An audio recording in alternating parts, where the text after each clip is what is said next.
Clean the part using an approved plastic cleaner and a clean towel. Be sure to clean all dirt and contaminants from the outside and inside of the part before starting repairs. Create a repair plan. Use a paint marker to map out the repair. Highlight areas where you will need to apply heat or trim stretch plastic for proper alignment. Align the split. To do this, you may need to trim stretch plastic or apply heat. If the plastic is stretched, it will not allow the split to fit together properly. Stretch plastic can be indicated by a discoloration of the plastic in the damaged area. Use a razor knife to remove the stretched plastic. Heat will likely need to be applied to aid in the alignment process.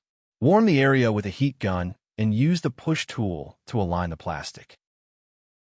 Secure the split. Use the aluminum weld support tape and the tab repair jig to ensure the split stays properly aligned during the repair process. Use firm pressure to apply the weld support tape to the outside of the part. Loosen the thumb screws on the tab jig and slide it over the edge of the part so that the opening of the jig allows access to the split for channeling and welding. Then lightly tighten the thumb screws to secure the split. Channel the split. Use a die grinder to trace the split. Channel through about half the depth of the plastic. Fuse weld the split.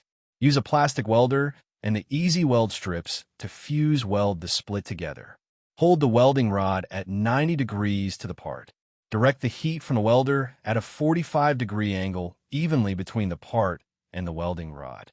Apply downward pressure on the rod as you apply heat to the weld junction to ensure a proper fusion. Depending on the shape of the split, multiple short welds may be required to follow the path of the channel. Run a brace or T-weld along the inside edge of the part, perpendicular to the split.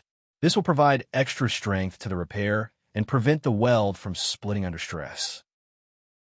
Remove the weld support tape. Sand the area with 120 grit on a sander to remove the paint for the welding and filing processes. Any paint left in the weld area will create a barrier between the base plastic and the welding strip, preventing proper weld fusion. Highlight the split with a paint marker, then use a die grinder to trace the split. Channel through about half the depth of the plastic. Apply weld support tape to the inside of the repair to prevent the weld on the outside from sinking down too far. Fuse weld the split. Use a plastic welder and the easy weld strips to fuse weld the split together. Hold the welding rod at 90 degrees to the part. Direct the heat from the welder at a 45-degree angle evenly between the part and the welding rod. Apply downward pressure on the rod as you apply heat to the weld junction to ensure a proper fusion. Depending on the shape of the split, multiple short welds may be required to follow the path of the channel. Cool the weld. Use the disc grinder to knock down the bulk of the outside weld in preparation for the filing process.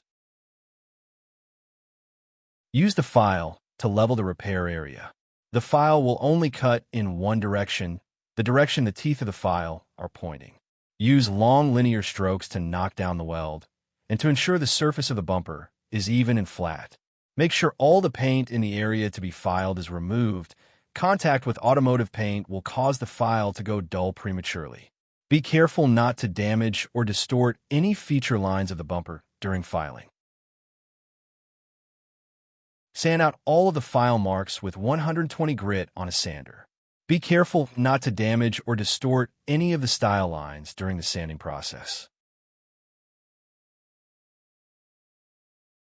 Sand out all of the 120 grit marks with 180 grit on a sander.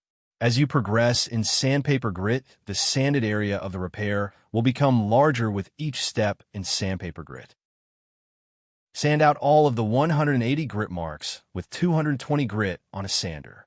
Be careful not to damage or distort any of the style lines. Sand out all of the 220 grit marks with 320 grit on a sander. Use the sander to feather the paint edges, making the transition from bare plastic to original paint as smooth and gradual as possible. Use the disc grinder to knock down the inside weld. The goal is to only remove as much of the weld as is necessary for the proper fitment of the bumper. Finish the inside of the repair by sanding with 120 grit on a mini sander. Perform a quality control check on the repair.